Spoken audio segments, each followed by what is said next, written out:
Liberty Story.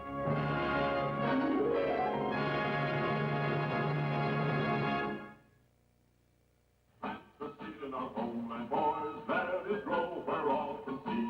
Feed it with a devotion, boys, call it the Liberty Tree. It's the tall old tree and the strong old tree. And we are the sons, yes, we are the sons of liberty. From time to time in Frontierland, we have presented stories from the frontiers of adventure and legend and history. But this program comes from another frontier, the frontier of human liberty. It's based on two books that have one thing in common, a story of liberty. This one by Robert Lawson is called Ben and Me. It's about a mouse that lived in Ben Franklin's hat. And later in the program, we'll get the mouse's view of our struggle for freedom. The liberties which we enjoy and take for granted didn't just happen. They had to be won. And even today, there are parts of the world where the fight for freedom is still going on. Behind our liberties, there's an interesting story, a heroic tale that goes back to the days of Robin Hood and the English tyrant, King John. In the story of liberty, the figure of Robin Hood remains an inspiration to all men who love freedom. Some say he was a real person, some say a legend. But whether legendary or real, his spirit caught the imagination of the people, and they told and retold his great deeds. They even made up ballads about him.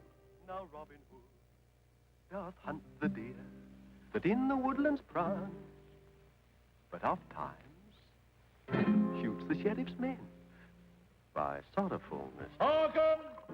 Our liege Lord Prince John has pronounced upon Robin Hood sentence of outlawry.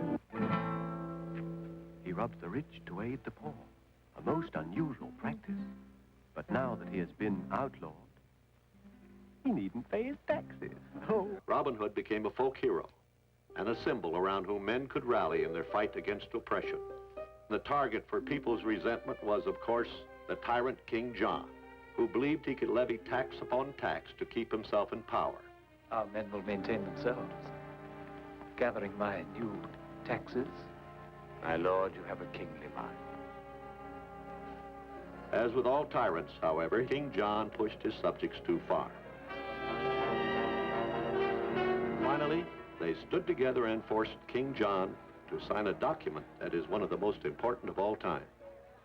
This document, of course, was the Magna Carta, or Great Charter, the first guarantee of the rights of the individual.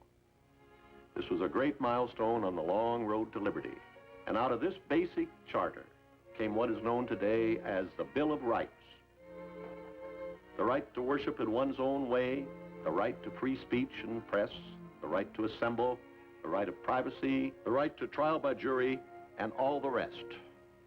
But before these rights were won, there were some other battles that had to be fought first. And this is a story told in Johnny Tremaine by Esther Forbes. It's a book about a boy who lived in the time of Paul Revere, and it tells a vital chapter of the Liberty story.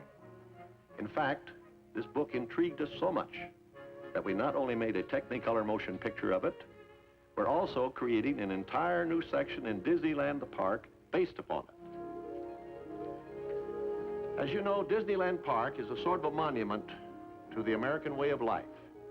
But after reading Johnny Tremaine, we realized we had overlooked one major item in the blueprint, a memorial to the freedoms that made it all possible. Well, we're busy putting it in. Right here off the town square. We're calling it Liberty Street.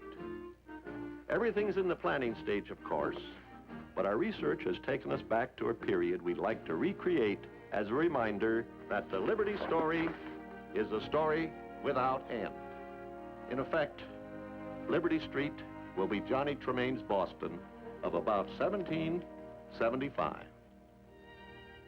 At this period in history, Boston was a bustling seaport with a commerce that came from the far corners of the earth. One of its important imports was tea, and this commonplace commodity was to play a strange part in the Liberty story, as Johnny Tremaine would soon discover.